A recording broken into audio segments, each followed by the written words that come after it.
Welcome back, my lovelies. I would like to share some information with you so that you can become more educated on how to heal if you have been diagnosed or think that you might have borderline personality disorder or trauma that's affecting you in adult life from having an emotionally unavailable parent or parents in the past. So I'm going to give you a little bit of education right now on a skill that you can try to help yourself heal. This is a reparenting technique that you're going to do on yourselves. Reparenting is the practice of intentionally providing yourselves the emotional support that you are needing as you're growing up. The guidance, the validation, and the care that many of us were missing when we were growing up. The goal is not to erase the past, but to build healthier internal patterns in the present. Here are some key reparenting practices.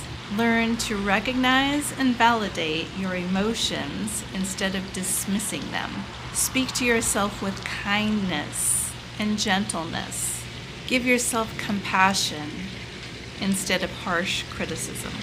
Identify your unmet childhood needs and find healthy ways to meet them now. If you want to, grab a notebook and a pen and write these down. These are the tools that you can start using to work on healing from BPD if you choose. Develop a consistent self-care routine, one that prioritizes your physical, your spiritual, and your emotional well-being. Practice self-soothing skills. And this can include holding yourself, hugging yourself, tapping yourself, stroking yourself, patting yourself. Because if you didn't get that as a child, you can give that to yourself now. Now, it's not exactly the same, but your subconscious isn't going to know the difference, and that's the point. You can use this technique to help your subconscious reprogram. You can try and get into the practice of self-soothing, self-care during times of stress, anxiety, or feelings of being overwhelmed. It's important to create healthy boundaries to protect your time, your energy, and your emotional safety. It's also important to give yourself permission to rest without the feelings of guilt. Challenge negative beliefs, such as "my needs don't matter" or feeling like you have to earn love. Those are not valid. Those are negative. Offer yourself encouragement when facing setbacks or challenges. And learn to recognize your accomplishments. Celebrate your small victories along with the bigger ones. Build relationships with emotionally supportive people, trustworthy people.